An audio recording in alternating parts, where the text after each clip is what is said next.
Abra sua Bíblia em 2 Reis, no capítulo 2. 2 Reis, no capítulo 2, eu quero falar sobre as motivações do nosso coração. Motivação do nosso coração. Talvez você nunca pensou nisso, talvez você nunca discutiu sobre isso. Hoje nós falaremos sobre as motivações do nosso coração. Abra a Bíblia em 2 Reis e vamos ler aqui uma historinha que você talvez conheça, de um profeta muito conhecido. 2 Reis capítulo 2, verso 1, conta a história de o profeta e o seu servo, o camarada que andava com ele, que aprendeu com ele, um servo dele, que teve um final feliz, muito bem sucedido. Eu gosto de ouvir histórias de gente que são bem sucedidas, para saber como elas chegaram lá, o que aconteceu, porque se nós somos bem sucedidos, nós temos um porquê. Se nós não somos bem sucedidos, nós também temos um porquê. E a Bíblia não esconde isso, ela não esconde os erros dos homens e mulheres de Deus. A Bíblia não esconde, ela mostra isso, né? Puxa, a Bíblia não precisava ficar mostrando os erros. Não, ele faz parte do processo. Então, se existe uma história bem sucedida, com certeza tiveram erros e acertos, e é muito bom nós conhecermos tudo, e a Bíblia, por óbvio, não esconde nada. Eu quero ler para você sobre Elias e Eliseu. Elias, o grande profeta, e o seu servo Eliseu.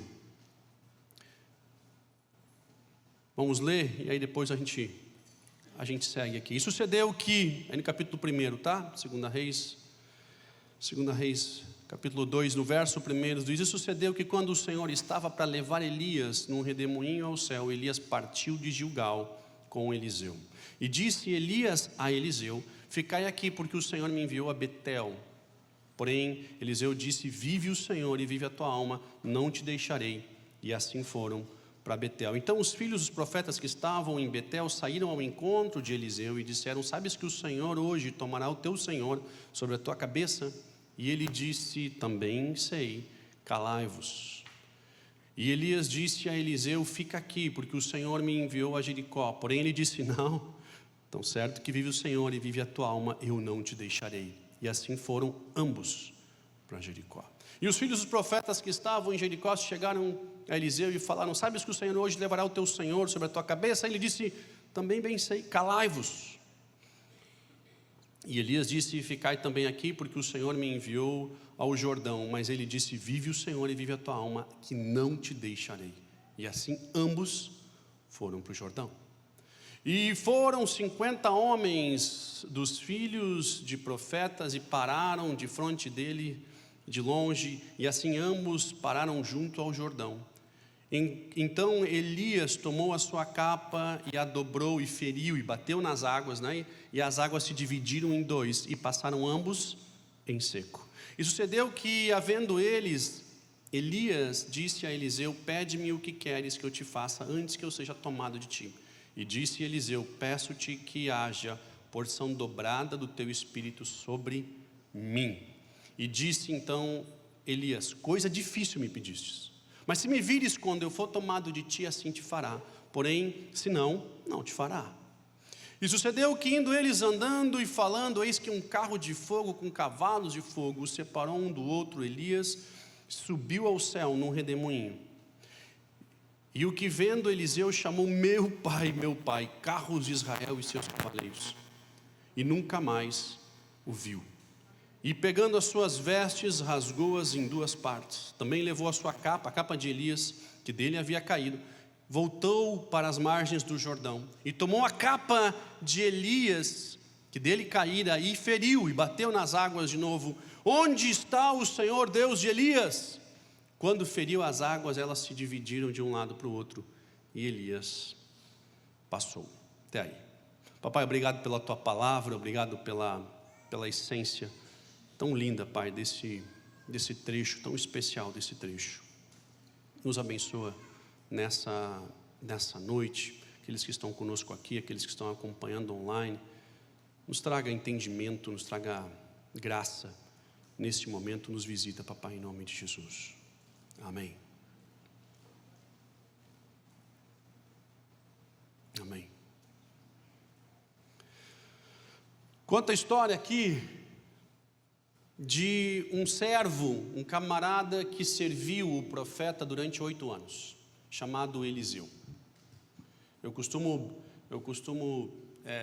dizer que talvez esse seja um trecho muito difícil. Quando a gente começou com essa história de conhecer os gringos e trazer os estrangeiros para cá, para o Brasil, e a gente começou a traduzir eles, talvez essa era uma das partes mais complicadas de traduzir, porque era Elijah e Elia em inglês, e aí eles ficavam falando rápido e misturavam os dois. Meu amigo, o que eu já traduzi de que Eliseu deu porção dobrada para Elias, vocês não têm noção. O que eu já traduzi de tudo, já quem enfrentou Jezabel foi Eliseu, quem já cai de tudo, né? Já traduzi muita coisa errada, porque não era difícil de entender, e esses dois realmente são confusos. Em português a gente já se perde, né?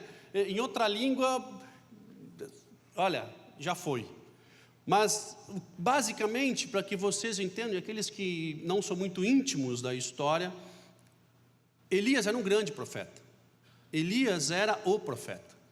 Elias era o profeta de referência. Seguramente, aqueles que estudam um pouco mais a Bíblia, estudam os profetas maiores, menores, vocês vão ver que Elias tem uma importância gigante no Evangelho, gigante. E Elias, um nome lindo, né, que muitas famílias cristãs dão, inclusive para os seus filhos, até para honrar essa história, né, que tem sobre a vida de Elias. E Elias tinha um servo chamado Eliseu, e com ele andou 8 anos carregando mala para lá e para cá. Ele viu os milagres, ele viu as profecias que foram lançadas, ele viu o que se cumpriu, ele viu as afrontas dos reis, ele viu.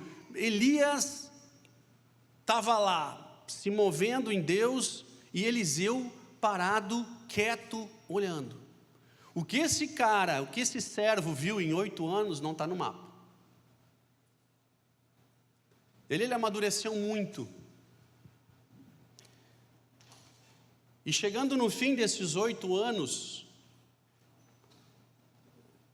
Deus diz para Elias: olha, eu vou te levar, você não vai ter uma morte convencional, você não vai ter uma morte normal, você não vai ser morto ou algo simples, por exemplo, que aconteceu com Jezabel, né? Cai, é atropelado por um monte de carroça, e os cavalos e os cachorros comem os restos. Não vai ser algo assim, né? Todo mundo vê toda hora. Não, cara, eu vou te levar. Vou levar. E de fato ele foi arrebatado, ele foi levado para o céu. E aparentemente mais pessoas sabiam que isso ia acontecer. E chegando no finzinho desses dias, Elias disse: olha, fica aqui, estamos em Gilgal, tu fica aqui, eu vou para Betel. Não, eu vou contigo. Não, agora tu fica aqui, eu vou para o Jordão. Não, eu vou contigo. Não, mas tu fica aqui. Não, meu, eu estou há 8 anos contigo, e tu está prestes a ir embora.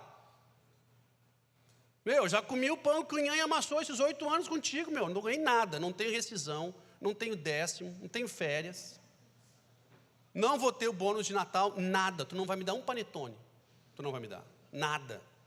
Nem aqueles bem baratinhos, que não vem nas caixinhas, vem só enroladinho no saquinho, que a gente abre em casa e está seco, sabe como é? Não. O R$1,99 se abastece e ganha um panetone. Quem já não caiu nessa aí? Eu também já caí, cara, cheguei em casa feliz da vida, né? Mas enfim, eu fico bravo quando o cara compra um chocotone e ele está seco, porque o panetone tem as frutinhas dentro, né? Aí o cara dá um trabalho para tirar aquelas frutas, meu, dá um trabalho para tirar aquelas frutas. Aí o que eu faço? Eu já vou direto para o chocotone, que não tem as frutinhas dentro, né? Não precisa tirar, cara, todo mundo come feliz. Mas eu sei que tem gente que gosta aqui, né? Não gosta? Tem gente que compra e gosta. Tem gente que compra com fruta dentro e come. Eu sei, eu já ouvi falar já que tem gente que compra e come. Cara, Eliseu não ia ganhar nada. Ele falou assim: cara, não.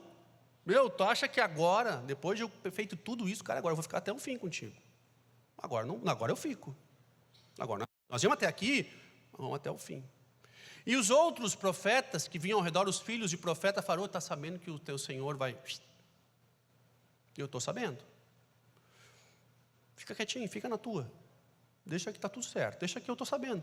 E eles ficaram insistindo: está sabendo que tu vai ficar sozinho? Estou sabendo. Por quê? Porque quem era Eliseu? Ninguém. Quem era Eliseu, senão o servo de Elias? Então, quem é que tu é? Eu sou Eliseu. Quem é teu pai? Também não sei. Tua mãe? Sabe Elias? O Elias, eu sou o servo dele. Tá. Tu é o Eliseu, servo de Elias? Tá. Isso era ele. Ele não tinha mais nada. Absolutamente nada. E esse cara serve fielmente e ele fica acompanhando cada passo e é insistido para que ele não vá até o fim. E ele diz, não, meu, tão certo como tu vive a tua alma, vive todo mundo. Olha, não, cara. Não, eu vou ficar até o fim. E é incrível porque eles têm que atravessar o Jordão. E aí você acha que Benihim inventou aquela história de tirar o casaco nos outros? Não, cara, isso Elias já fazia. Ele tira o casaco, bate na água, a água abre. Cara, a água abre, eles passam no seco. E aí vem a grande pergunta que não queria calar. Elias diz, cara, tu tem estado comigo esse tempo todo. Esse tempo todo, cara. Eu vou ser tomado de ti. O que tu quer que eu te faça? E aí vem a resposta que eu tenho absoluta certeza não era a resposta esperada por Elias.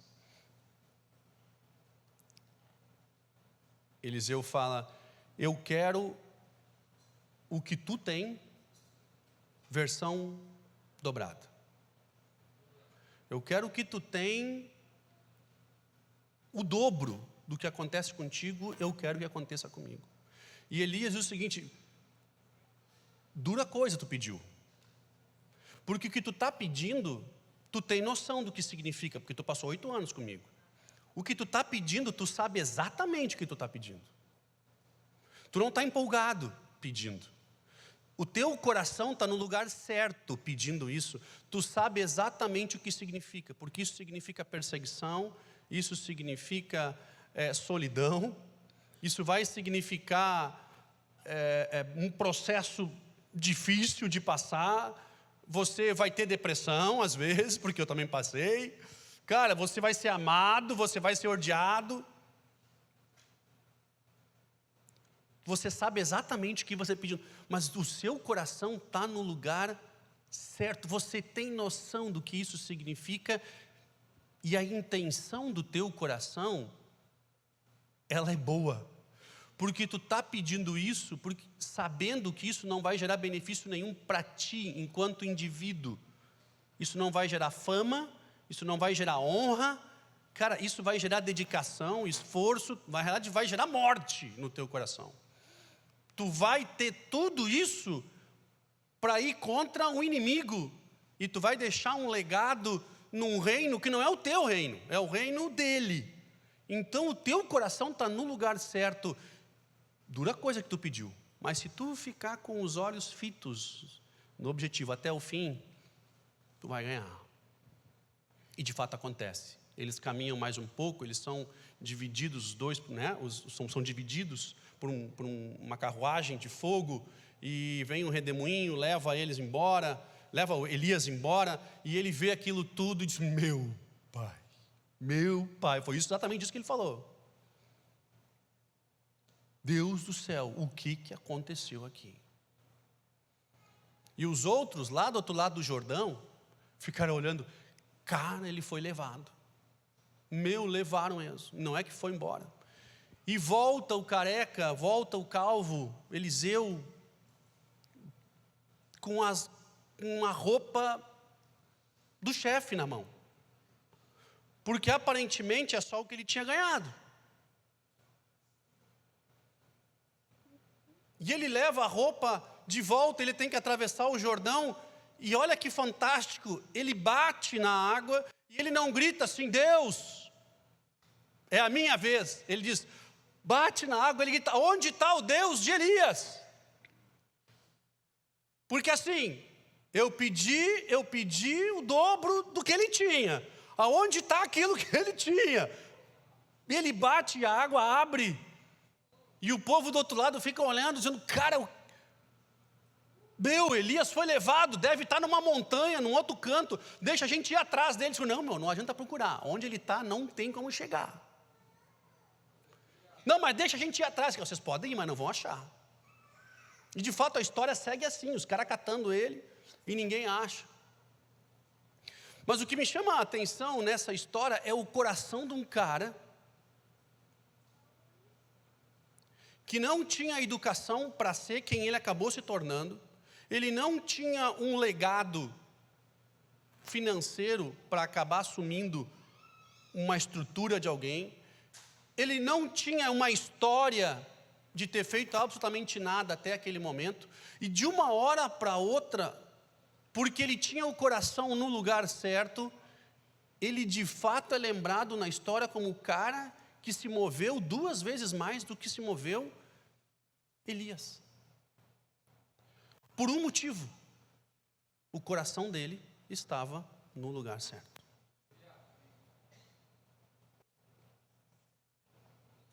Nós não costumamos pensar muito nas razões, nos motivos pelo qual nós agimos e o porquê fazemos o que fazemos.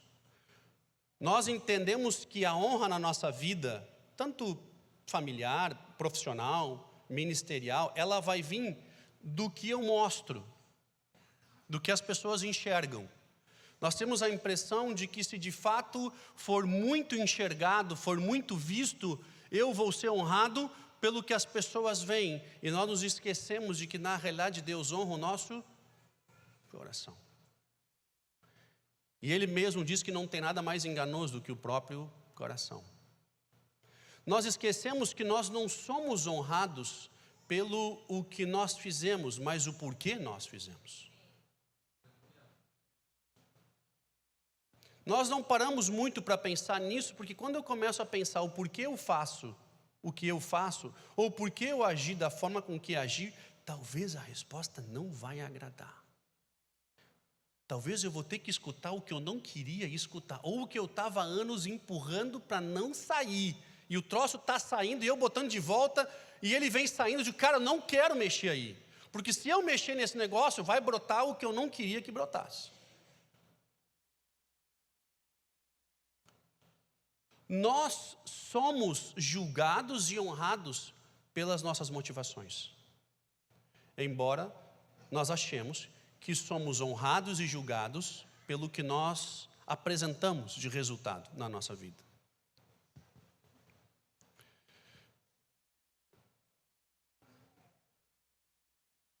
O Código Penal brasileiro deixa muito claro, não é o que você faz, mas é o porquê você faz, que vai acarretar uma determinada sentença.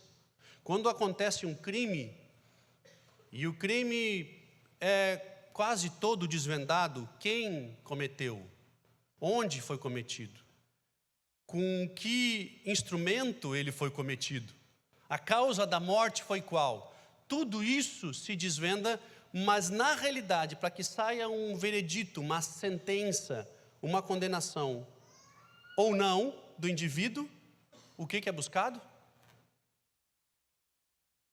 O motivo. A motivação pelo qual esse crime aconteceu. Porque dependendo da motivação do crime, não há condenação. Eu gostaria de crer que ninguém daqueles que estão me ouvindo tem a intenção de acabar com a vida de outrem. A gente espera que não. Mas sempre tem um demoninho, às vezes que fala mais alto, né? Mas eu gostaria de imaginar que não. Mas se você quer uma pessoa aparentemente boa, pega ao lado de um cadáver, com a arma do crime na mão, a cena da condenação está perfeita, e de repente depois de uma investigação vai descobrir que aquilo foi na realidade uma legítima defesa, ou você matava, ou ele matava você e toda a sua família. Não vai haver uma condenação. Porque o motivo, ele é mais importante do que aconteceu. Mas nós não valorizamos dessa forma. A motivação, o que brota do nosso coração é muito mais importante do que as pessoas estão enxergando. Do que você faz, é muito mais importante o porquê você faz. Nós estamos vivendo um momento bem interessante e difícil no Rio Grande do Sul em relação ao julgamento da Boate Kiss, por exemplo. Talvez ou seguramente o maior desastre, né, e tragédia que aconteceu no Rio Grande do Sul tenha sido esse episódio. Muita coisa mudou, especialmente nas leis e regras da segurança, inclusive de licenças para novos negócios, né, os procedimentos dos bombeiros, enfim, tudo isso, muita coisa mudou depois, né, da tragédia da Boate Kiss. 242 jovens morreram, mais 600 jovens ficaram feridos. Você consegue imaginar o tamanho dessa tragédia? Eu não consigo imaginar a dor dos pais que perderam alguém, um jovem. Eu fui, na realidade, eu recebi essa notícia que aquilo tinha acontecido de amigos que moravam fora do Brasil, que não são nem brasileiros, que eu vi que receberam lá essa notícia antes de mim. Olha onde isso foi, porque de fato foi uma tragédia sem precedentes. Houve o julgamento em dezembro do ano passado, praticamente um ano, foram condenados e ainda tem aí uma jornada pela frente, tem ainda alguns passos que esse processo ainda vai dar, acho que ainda vai ter um desenrolar um pouquinho mais longo. E eu não quero polemizar mesmo, eu só quero trazer isso para que a gente consiga entender o que eu estou dizendo. Mas uma tragédia desse tamanho, que é incomparável, eu não consigo imaginar nem a dor, né, daqueles que perderam, mas os que foram condenados, inicialmente condenados, eles foram condenados por dolo eventual, ou seja, houve ali uma clara e nítida intenção que aquela tragédia acontecesse. E aí começou a acontecer muita controvérsia, houve muita controvérsia, ainda está tendo, porque você comprovar a intenção é a coisa mais difícil que tem. Como que você comprova o que está lá dentro? Como que você consegue comprovar a motivação? Por mais de que sim, responsáveis por aquela grande tragédia precisam ser punidos, infelizmente uma tragédia aconteceu e há necessidade sim de punir responsáveis. Eu tenho muita dificuldade de acreditar que aquelas pessoas que foram condenadas tinham a intenção de cometer aquele crime. Eu tenho dificuldade de acreditar que os donos da boate, os músicos, enfim, que foram condenados inicialmente, tinham a clara intenção de cometer esse crime. Eu não consigo imaginar que eles, naquele dia, assumiram o risco de que seja uma pessoa ser morta naquele dia, quanto mais 242 pessoas. Eu tenho dificuldade de acreditar, e essa é uma polêmica que tem acontecido. Eu não estou aqui discutindo se devem ou não serem condenados. Houve um crime e esse crime precisa ser condenado. Agora eu estou falando da motivação e usando o dolo eventual, né, que é uma classe do direito penal, para falar sobre isso. Como que você descobre a motivação que está aí dentro? Como que você sabe exatamente qual é a motivação que está aí dentro? Como que nós vamos descobrir se de fato há a intenção de cometer isso ou aquilo? Nós não, mas Deus pode. E assim como ele, quando foi procurar o rei de Israel, e ele passa toda a família de Davi, e todos os grandes guerreiros que tinham uma aparência melhor, e ele cai no menorzinho, ruivo, parecendo menos preparado, mas o que era menos preparado era o que tinha mais coração, que tinha mais a motivação correta de ser o Deus, de ser o rei que tanto Israel precisava naquele momento. Interessante que nós não valorizamos as intenções que brotam do nosso coração, mas são justamente elas que honram as nossas vidas. A intenção do coração é justamente aquilo que me leva para um nível diferente no meu relacionamento familiar, conjugal, que me leva para um nível diferente profissional, que me leva num nível diferente enquanto um cidadão na sociedade. A intenção do meu coração me posiciona num lugar diferente. Você quer ver uma diferença clara? se Davi não foi o suficiente para você, duas pessoas que traíram Cristo mais ou menos no mesmo momento, no mesmo momento da história, que foi Pedro, que negou a Cristo 3 vezes, e Judas, que traiu a Cristo por moedas de prata. Os dois traíram. Os dois que andavam com Cristo traíram. Os dois que foram chamados como discípulos, os dois que andaram o mesmo tempo com Cristo, os dois que receberam o mesmo ensino, os dois que ouviram os mesmos sermões, os dois que viram os mesmos milagres, os dois que andaram com Cristo, e os dois, no fim do processo, antes dele ser crucificado, os dois o traíram. Mas um se mata enforcado e o outro, na primeira pregação, 5.000 pessoas se convertem. O que tinha de diferente nesses dois? O que tinha ali dentro que fez com que um subisse e o outro descesse? Nós não conhecemos aqui dentro. Ele honra a intenção do nosso coração.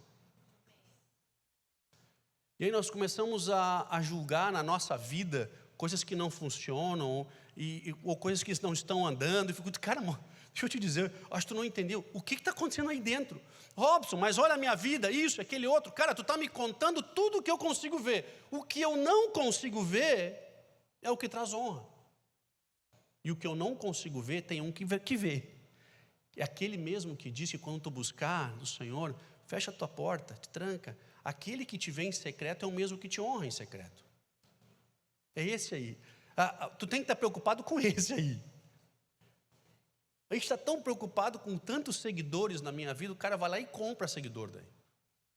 O cara tem 20.000 seguidores, ele faz uma live, tem 2 assistindo. Eu digo, cadê os outros 19.000 e pouco? Estão aonde esse povo, cara? Cara, o que está acontecendo aí dentro? Aí dentro.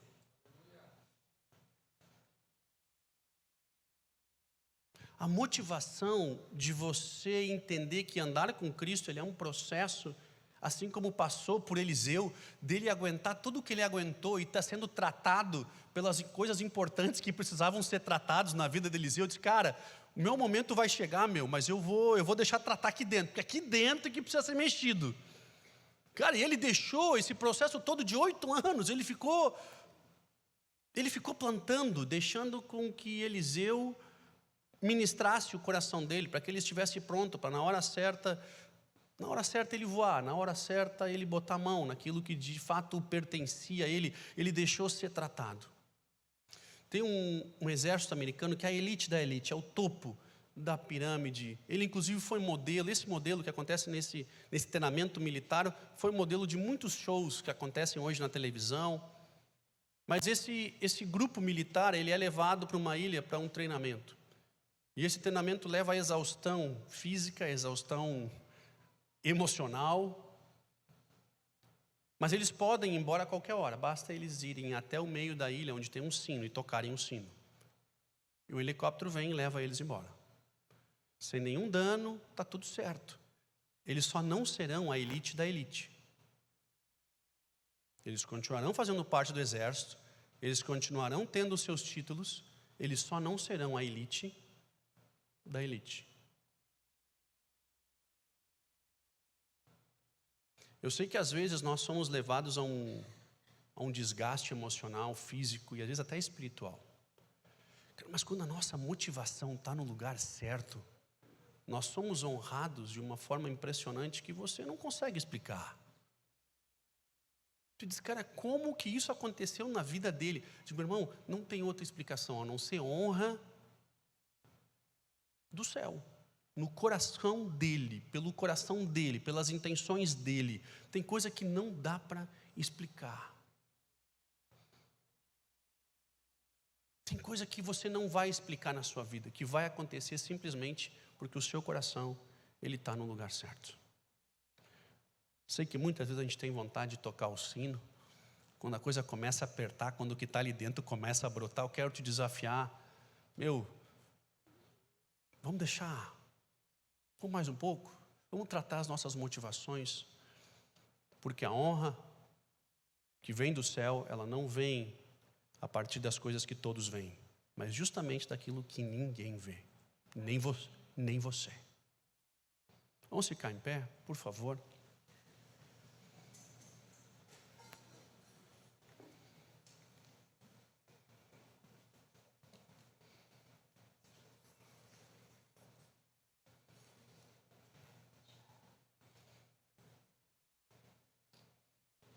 Pedir para o irmão da Estrela de Davi passar aqui. Vamos fazer uma adoração. Momento sério de total foco, concentração. Que irmão? Aqui.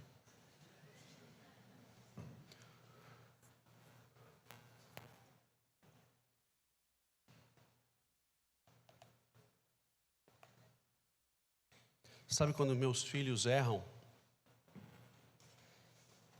Eu me dou conta que logo depois de perguntar o que aconteceu, eu quero saber o porquê que ele fez o que fez. Mas eu não gosto que Deus faça a mesma pergunta para mim. Porque aí eu tenho que deparar com o que tem de podre que está aqui dentro, que eu ainda preciso tratar.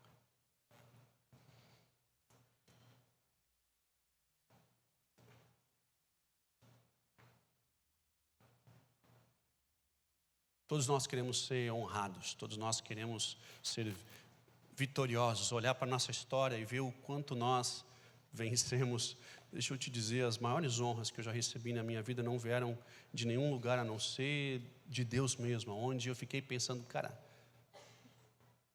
Deus, obrigado, porque só podia ter vindo de ti, porque não tinha outro lugar para esse troço vir. Então, meu irmão, não te preocupa se pessoas estão vendo ou não estão vendo, não te preocupa que esse processo que está acontecendo no teu coração, que você tem a chance de deixar ele acontecer, ele é fantástico, ele é impressionante, ele nos evolui, ele nos honra, esse processo nos abençoa, nos posiciona em lugares diferentes. Robson, mas homens não estão vendo. Eu digo, cara, você não precisa ver. Cara, ninguém precisa ver.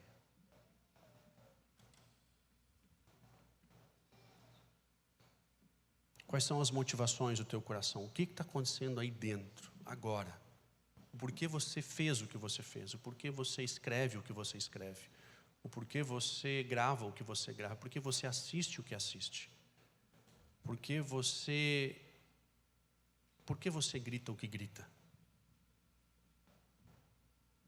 Por que você bate? Por que você ignora? Isso está brotando da onde?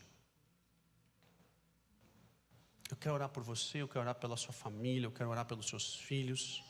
Eu quero pedir que o Senhor venha sobre a tua vida de forma com que você compreenda isso que nós estamos falando, da profundidade que é você entender das motivações do seu coração.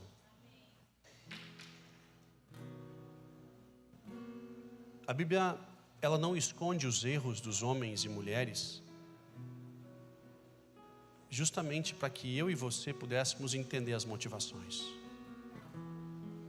Ela não esconde os erros e as histórias e os detalhes, tão rica em detalhes, para que eu e você pudéssemos olhar e dizer, está ali, achei. Esse é o motivo pelo qual ele foi abençoado, e esse é o motivo pelo qual ele não foi abençoado. Esse é o motivo pelo qual as coisas aconteceram na vida dele, esse é o motivo aqui pelas quais as coisas deixaram de acontecer, para que eu e você venhamos a aprender que é daqui, deste lugar, mais ou menos por aqui,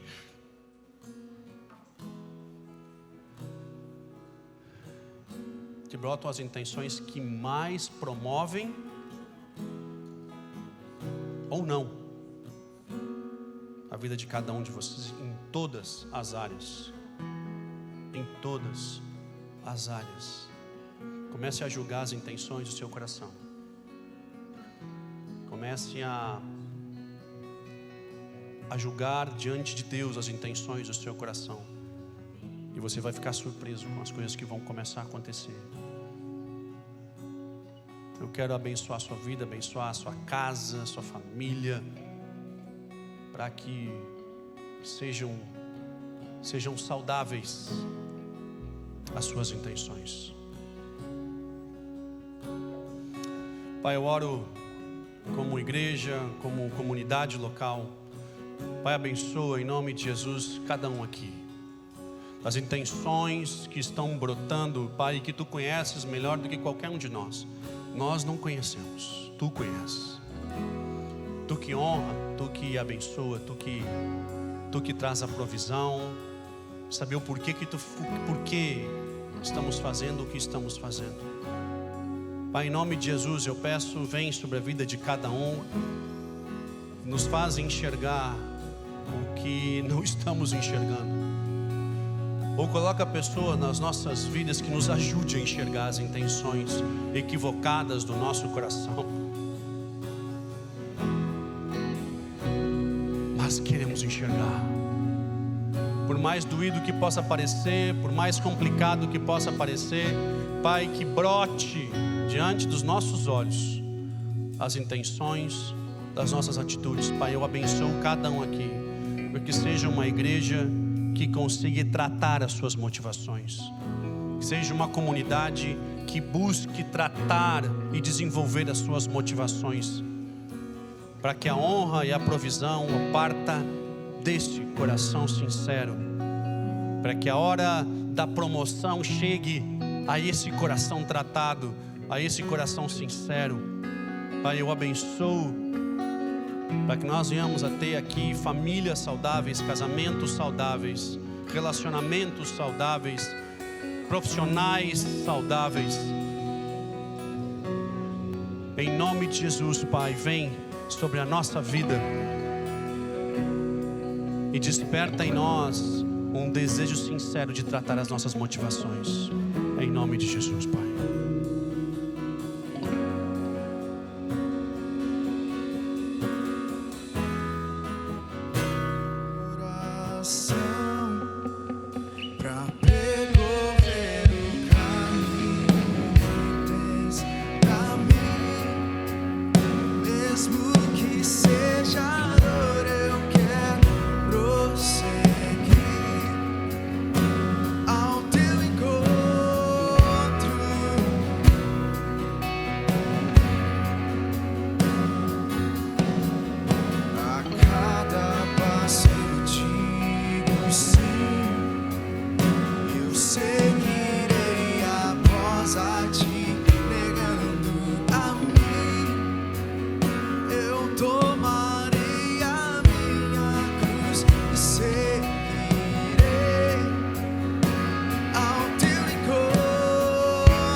Para cá.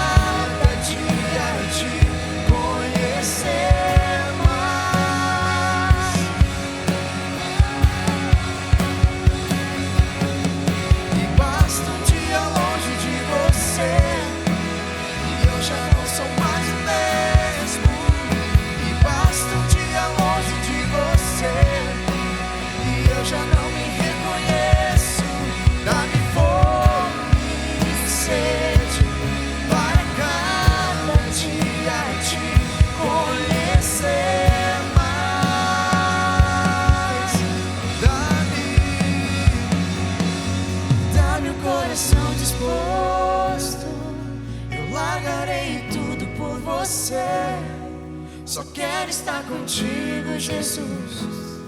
Só quero estar contigo, Jesus. Eu não quero prata nem ouro, eu só quero te conhecer. Só quero estar contigo, Jesus. Só quero estar contigo, Jesus. Amém. Boa noite, povo. Nesse momento nós vamos ter um momento bem especial. Estaremos trazendo um trabalho coreográfico, né? Uma coreografia que foi desenvolvida pelo grupo de danças aqui da CTF, né? O ano todo a gente tem trabalhado com o grupo. Essa é uma coreografia que nasceu do coração, sobre a qual todo o grupo meditou, orou, ensaiou, coreografou, né? E que vocês possam ser abençoados nessa noite com esse trabalho. Amém? Então, galera, podem subir aqui. A tua voz é como um rio de águas claras que corre sem pressa. Ouvir o seu falar é como ser invadido pela luz do sol. Ilumina como um farol minha alma escura, vazia, sem calma. Essa paz que excede entendimento eu quero conhecer. Não só ler ou falar, mas provar e aprender a viver. Em meu furacão, no meu inquieto coração, é só o vento ouvir teu falar, pra tudo se acalmar.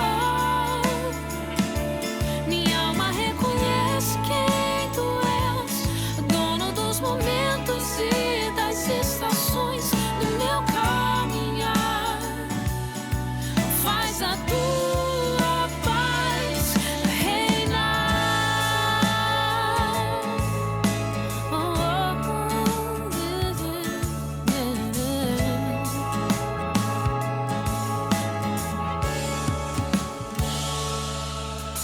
A tua voz é como um rio de águas claras que corre sem pressa. Ouvir o teu falar é como ser invadido pela luz do sol. Ilumina como um farol minha alma escura, vazia, sem calma. Essa paz que excede entendimento quero conhecer. Não só ler ou falar, mas provar e aprender a viver. Em meu furacão, no meu inquieto coração, é só o vento ouvir teu falar, pra tudo se acalmar.